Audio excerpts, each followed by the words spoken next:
Como les comentaba, ¿cierto?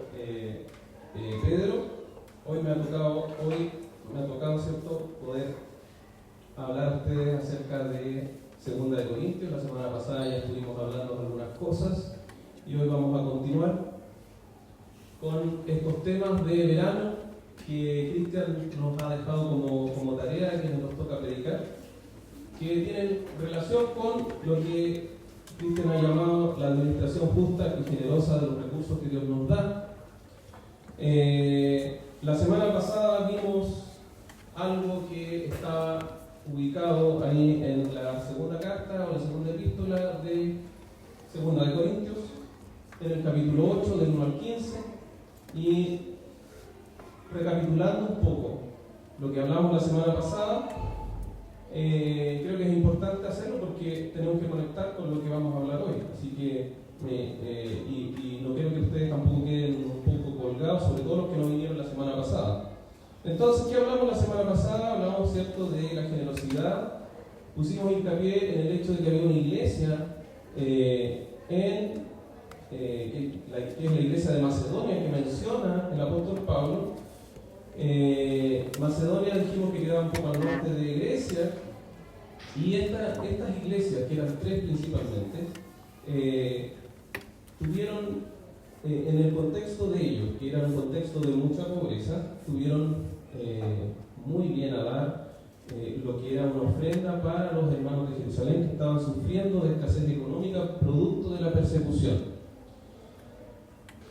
Pablo destaca esta iglesia, destaca a los hermanos de Macedonia y los destaca, ¿cierto?, por este acto que ellos realizaron de poder reunir parte de sus fondos para destinarlos a la iglesia de Jerusalén.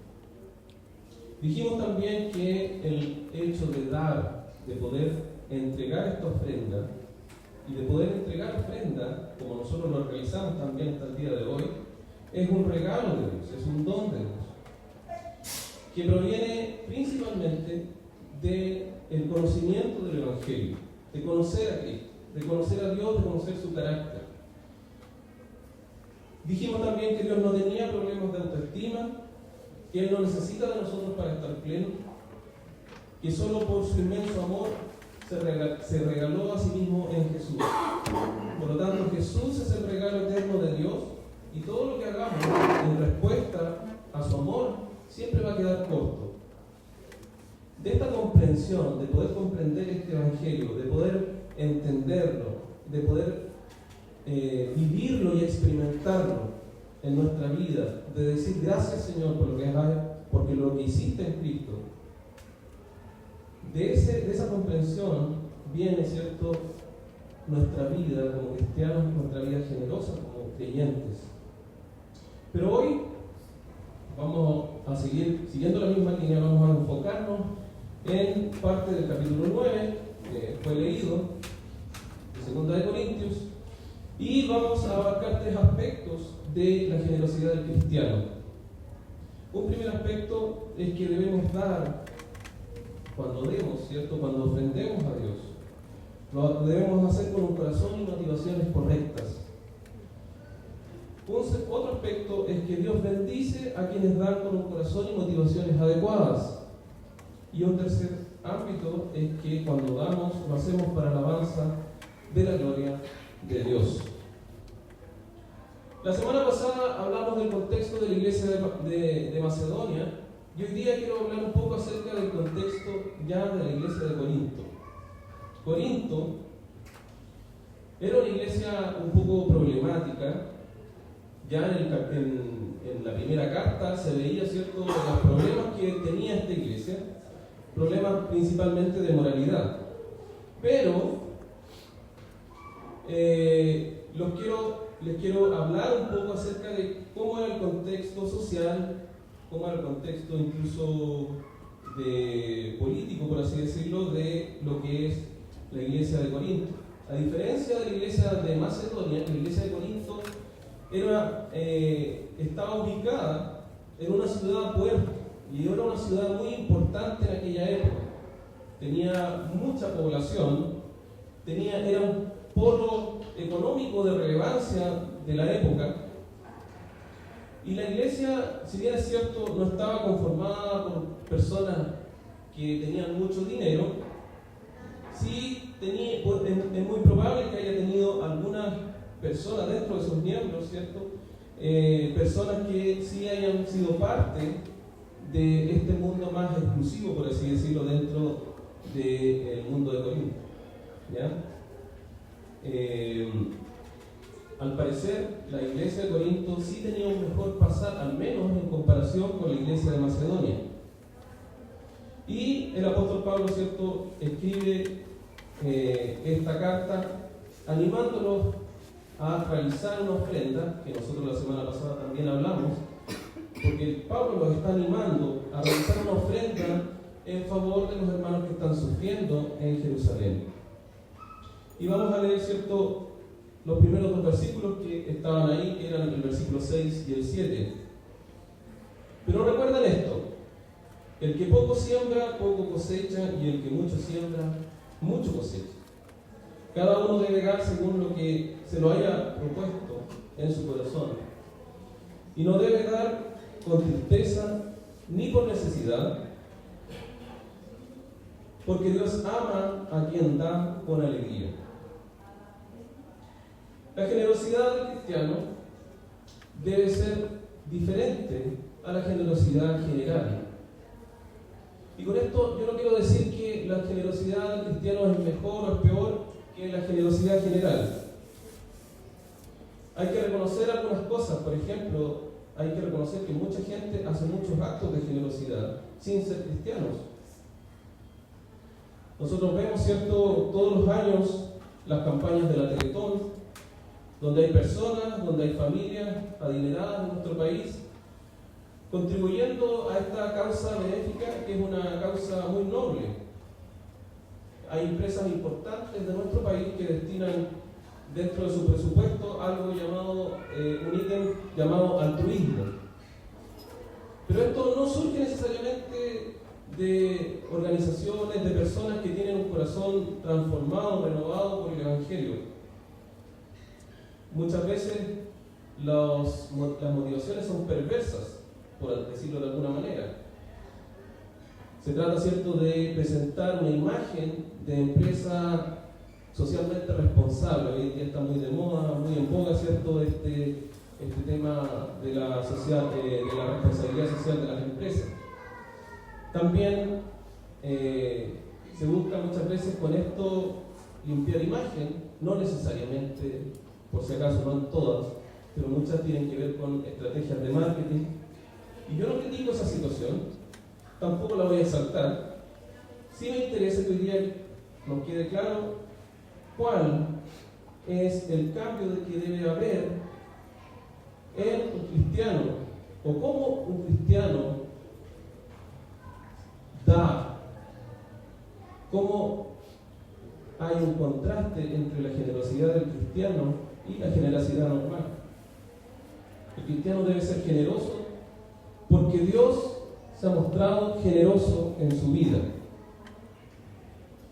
¿A través de quién? A través del acto más generoso de toda la historia: dar la vida en rescate por nuestros pecados. Jesús, o Dios, a través de Jesús, se mostró generoso a nuestra vida. Por lo tanto, no podemos responder de otra manera que no sea con alegría, que no sea con un corazón transformado por la gracia de Dios. Por lo tanto, Dios nos va a llamar a dar con un corazón bien intencionado, no para mostrar que podemos dar más que los demás, no por obligación, no a regañadientes. Deberíamos dar de forma meditada, de forma bien pensada, racional, no de lo que tengo en el bolsillo el domingo, de forma lo que ando trayendo, por así decirlo, sino con alegría. Es lo que dice el apóstol Pablo. El problema muchas veces de actuar de esta forma tan superficial, tan improvisada, es que muchas veces, o sea, a lo mejor a mí nomás me ha pasado, porque yo pensaba en esto, de que si tú das lo que andas trayendo en el bolsillo, Me refiero a esta ofrenda, puede ser otra ofrenda, ya puede ser una ofrenda dada, qué sé yo, en alimentos también.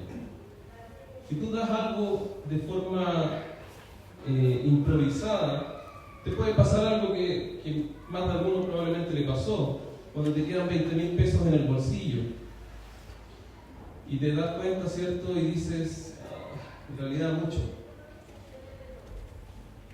Si vas a ofrendar de esa forma, yo te invito a reflexionar, a pensar lo que estás realizando.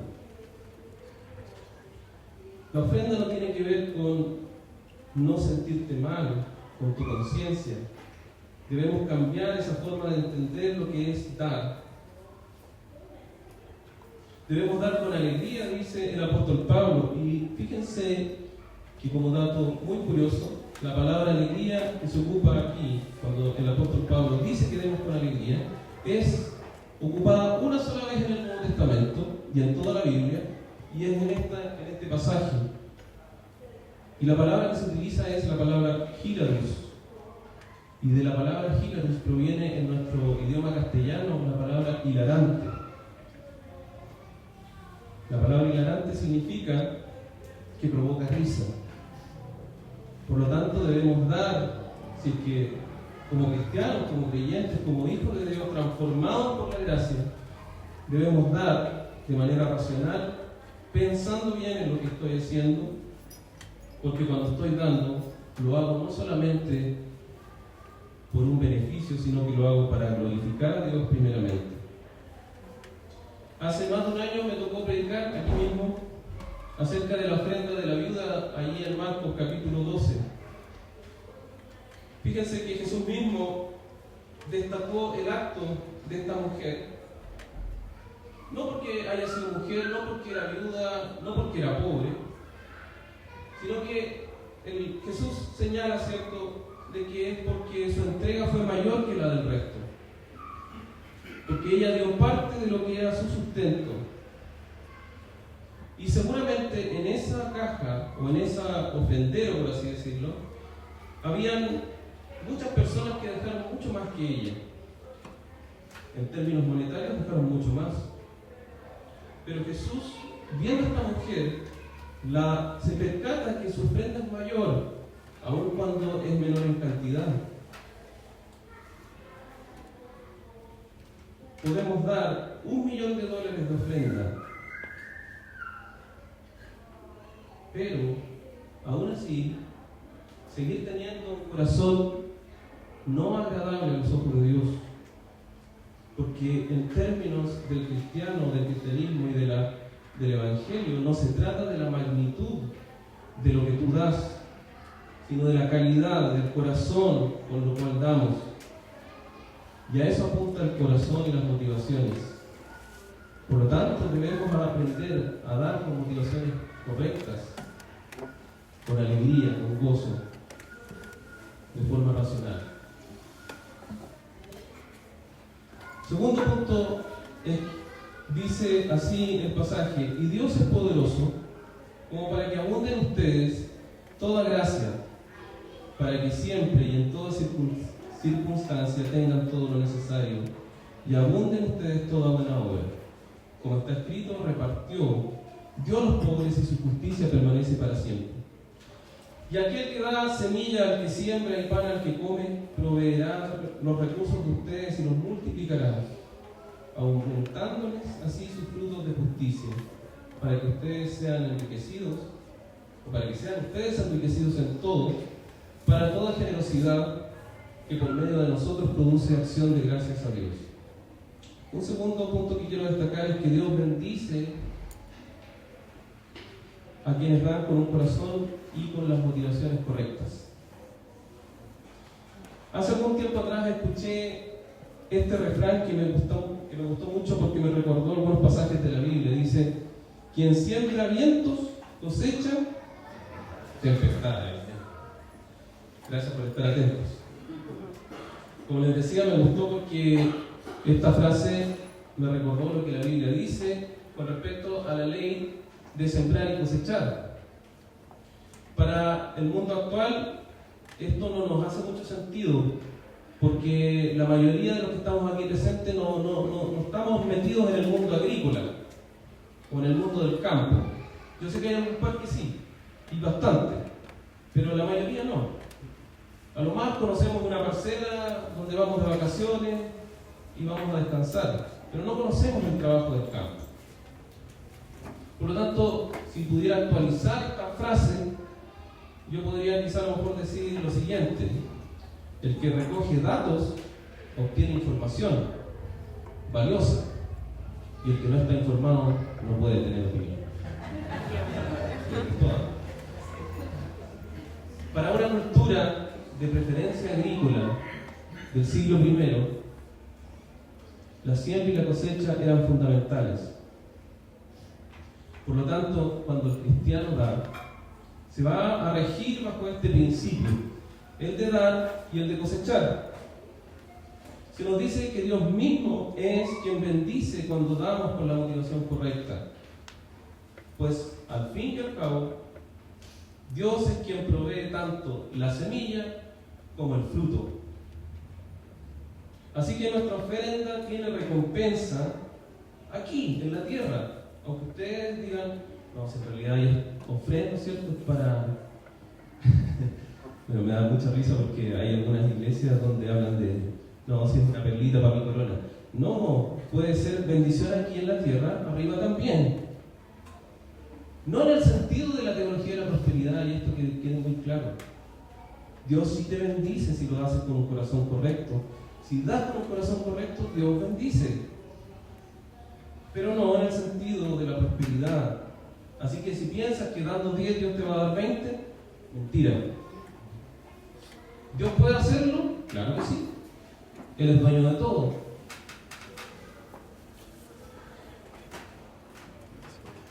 Se trata principalmente de que Dios te recompensa o recompensa a sus hijos cuando estos dan con un corazón correcto, con una motivación adecuada.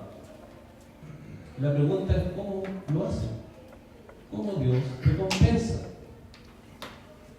Y ese es el punto crucial. Dios tiene muchas formas de recompensarnos. Y fíjense que esas recompensas pueden ser materiales, pero también pueden ser espirituales. Dios puede recompensarte materialmente, otorgándote el privilegio de que nunca te falte nada. También puede darte un mejor trabajo con un mejor sueldo. Incluso puede permitir que tus inversiones tengan mayor rentabilidad si es que tienes inversiones. Hay un montón de cosas en las que tú puedes ver que Dios te está recompensando si tú das con el corazón correcto. Por lo tanto, no tengamos miedo de decir que Dios nos está bendiciendo materialmente. Porque finalmente todo lo que tú tienes, todo lo que poseemos, es fruto, si es fruto de un trabajo que honra al Señor, por lo tanto, la recompensa proviene de su mano. Pero también Dios nos bendice no solo materialmente, sino que espiritualmente cuando damos. Por ejemplo, cuando das, Dios puede ir trabajando en tu corazón, en tu vida, algunos aspectos. Por ejemplo, puede estar liberando tu corazón de algunos miedos que puedas tener. Si tu ídolo es el dinero y te aferras a él, es el materialismo, la codicia, el egocentrismo, fíjate que Dios puede ir trabajando en tu corazón y en tu vida esas áreas a través del acto de dar. Por lo tanto, somos recompensados aquí y en el cielo si damos. Si no me creen, bueno, creanle entonces a la palabra de Dios. Mateo 10:40 dice: el que los recibe a ustedes, me recibe a mí, y el que me recibe a mí, me recibe al que me envió. De cierto les digo que cualquiera que dé a uno de estos pequeñitos, aunque sea un vaso de agua, por tratarse de un discípulo, no perderá su recompensa. Dios nos recompensa cuando damos. porque lo que estamos haciendo es sembrar en el reino de Dios. Y nos cuesta entender esto muchas veces porque estamos programados por una cuestión histórica, social, estamos programados por la idea de que la pobreza es una virtud, de que ser pobre es lo que Dios quiere para tu vida. Pero la pregunta o en la reflexión es que si fuese esto así, el versículo 11 del mismo pasaje que leímos no diría esto, diría otra cosa. Pablo hubiese escrito algo diferente en el versículo 11. Y el versículo 11 dice, para que sean ustedes enriquecidos en todo. Le está hablando a los corintios. Le está diciendo, si ustedes dan, fíjense que esto puede pasar. Pueden ser recompensados. ¿Para qué? Para que sean ustedes enriquecidos en todo, para toda generosidad, que por medio de nosotros produce acción de gracias a Dios.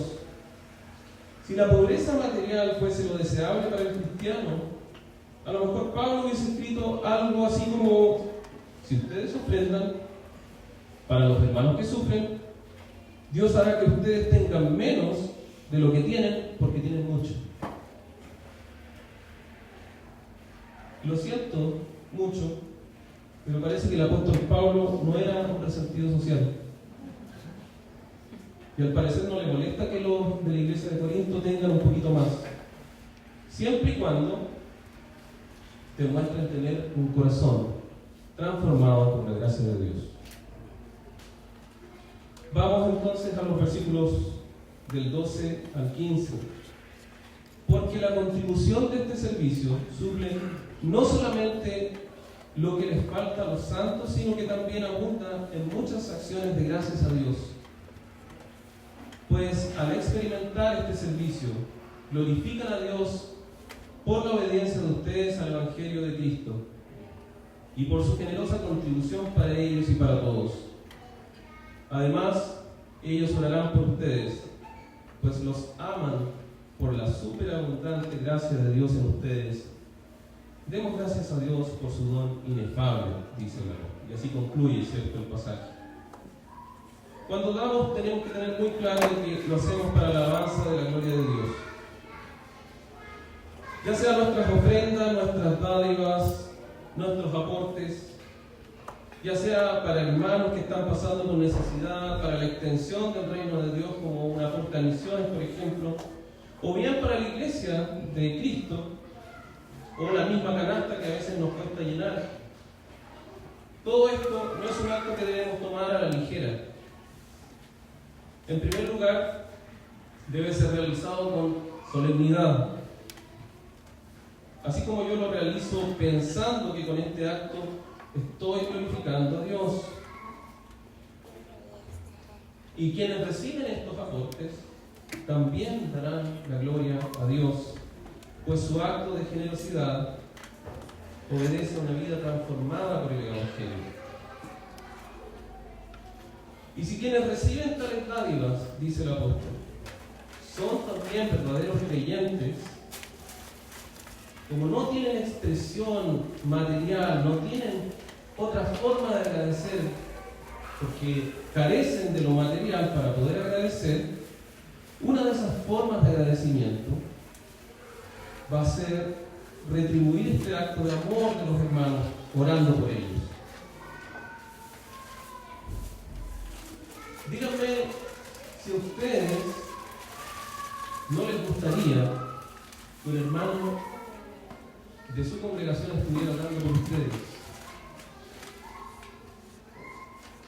Si hay algo que yo extraño de mi mamá, que falleció el año pasado, es que yo sé que oraba por mí. Y yo sé que oraba por mis hijos. Y yo sé que si hay algo que me falta en la vida probablemente hoy día, es tener esa claridad de que alguien está orando por mí. Y les aseguro que cuando tú sabes de que alguien está orando por tu vida, está orando para que te vaya bien en todo y para que sigas siendo bendecido materialmente y para que crezcas espiritualmente, es un gozo, es una alegría. Y eso es lo que está diciendo el apóstol Pablo. Por lo tanto, invito, yo sé que aquí hay gente, no quiero obviamente mencionar porque no corresponde, pero yo sé que hay gente que recibe muchas veces dádivas de parte de la iglesia. Es importante, yo sé que son agradecidos y probablemente ellos nunca lo van a decir y no espero tampoco que lo hagan, pero sabemos y yo creo en el fondo de mi corazón, y si no es así, los invito a hacerlo. Creo en el fondo de mi corazón de que ellos están orando por aquellos que sí han podido aportar para sus vidas. Y eso es el centro, ¿cierto?, de una congregación, de una iglesia. Por lo tanto, ¿cuál es el llamado que hoy hacemos? Y con esto ya voy concluyendo, porque la verdad es que no me gusta predicar tan largo. Soy más corto que el Pancho. Por lo tanto, analicemos nuestro corazón. Analicemos las motivaciones cuando damos, cuando ofrendamos, cuando aportamos para el reino de Dios. Tenemos que analizar lo que estamos haciendo. Tenemos que analizarlo aquí, transformar nuestro corazón al momento de dar. Tenemos que tener en cuenta también que Dios bendice nuestras vidas cuando damos con un corazón correcto. Y que incluso este acto que consideramos tan terrenal como aportar dinero, como aportar víveres, lo hacemos principalmente para la alabanza de la gloria de Dios, para que Él sea exaltado. Y termino este sermón como el apóstol Pablo, dando gracias a Dios por este don inefable. ¿A qué se refiere con ese don inefable? Ese don inefable no es otra cosa que la salvación, en la obra redentora de Jesús. Oremos. Te alabamos, Señor. Te alabamos porque dar, poder entregar una ofrenda, es también un regalo tuyo, Señor. Es también una gracia tuya. Que podamos ser una congregación amorosa, que podamos ser una iglesia que se entrega por el bien de aquellos que están sufriendo o pasando necesidad. Que podamos ser una iglesia que te ama a ti, Señor, y que el Evangelio transforma de tal vida nuestros corazones. Transforma, Señor, nuestras vidas, nuestros corazones. Los transforma de tal manera, Señor, que no podemos responder de otra manera que no sea siendo generosos y teniendo una vida transformada y de alegría, y con alegría también poder expresarlo a los demás. Señor, transforma nuestro corazón si es que aún no tenemos esto en mente, en nuestro corazón, si no se nos pasa por la cabeza. Transforma nuestro corazón para que así pueda ser transformada nuestra manera de vivir. Te alabamos, Jesús. A ti sea la gloria.